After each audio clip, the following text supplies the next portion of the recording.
ಪಶ್ಚಿಮ ಬಂಗಾಳದಲ್ಲಿ ಸುವೇಂದು ಅಧಿಕಾರಿ ಪಿಎಗೆ ಗುಂಡಿಟ್ಟು ಭೀಕರವಾಗಿ ಕೊಲೆ ಮಾಡಲಾಗಿದೆ. ಸುವೇಂದು ಅಧಿಕಾರಿ ಅಂತಂದ್ರೆ ದೀದಿ ಶಿಷ್ಯನ ಪಿಎಗೆ ಇಲ್ಲಿ ಭೀಕರವಾಗಿ ಕೊಲೆ ಮಾಡಲಾಗಿದೆ, ಅದು ಕೂಡ ಫೈರಿಂಗ್ ಮಾಡೋ ಮೂಲಕ.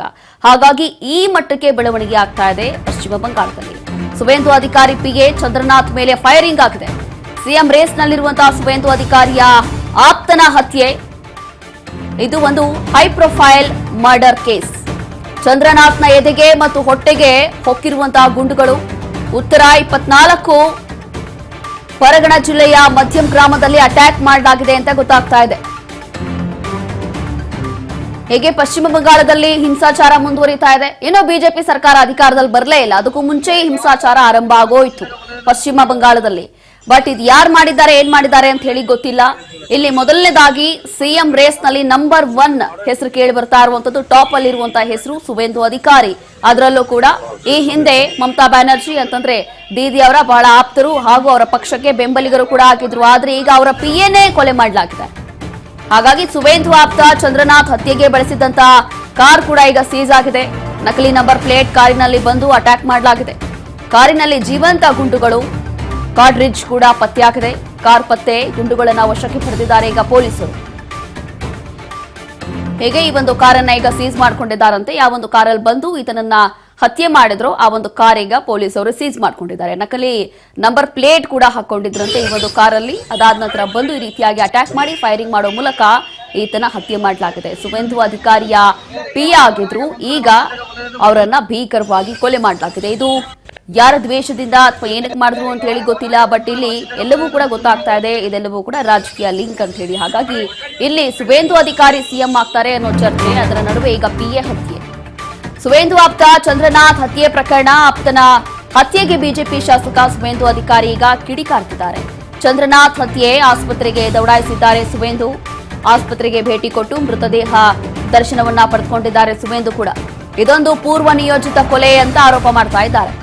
ಚಂದ್ರನಾಥ್ ಹತ್ಯೆಯಿಂದ ನನಗೆ ತುಂಬಾ ದುಃಖ ಆಗಿದೆ, ಯಾರನ್ನ ಬಿಡುವ ಪ್ರಶ್ನೆಯೇ ಇಲ್ಲ ಅಂತ ಈಗ ಸುವೇಂದು ಹೇಳ್ತಾ ಇದ್ದಾರೆ.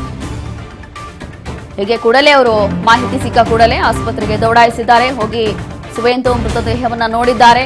ಅದಾದ ನಂತರ ಈ ವಿಚಾರದಿಂದ ಬಹಳ ದುಃಖ ಆಗಿದೆ ನನಗೆ, ಈ ರೀತಿಯಾಗಿ ಕೃತ್ಯವನ್ನ ಯಾರು ಎಸಗಿದ್ದಾರೋ ಇದರಲ್ಲಿ ಯಾರ ಕೈವಾಡ ಇದೆಯೋ ಅವರನ್ನ ಬಿಡೋದಿಲ್ಲ ಅಂತಿದ್ದಾರೆ.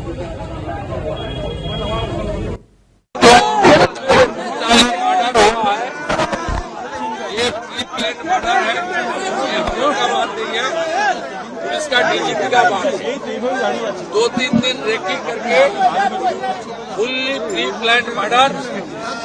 पुलिस ने इन्वेस्टिगेशन चालू किया।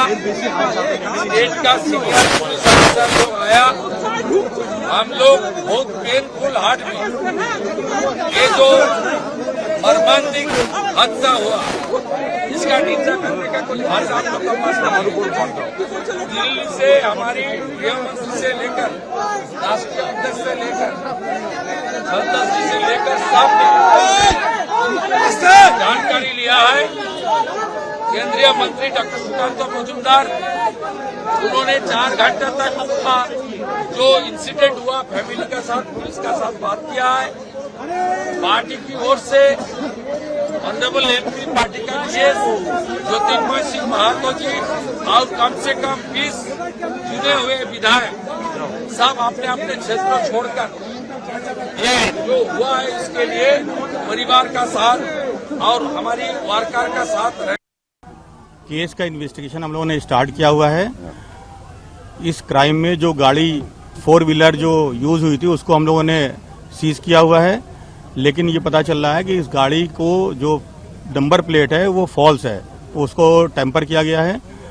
हम लोगों को स्पॉट से लाइव राउंड और फायर्ड कार्ट्रिजेज मिली हुई है।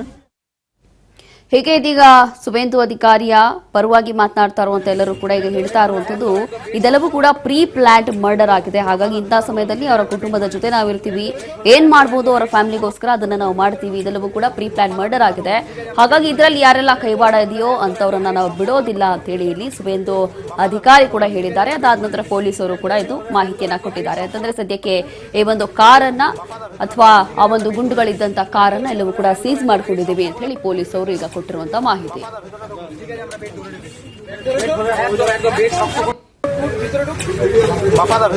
ঠিক আছে আমরা বেড ধরে রেখেছি একদম বেড শক্ত করে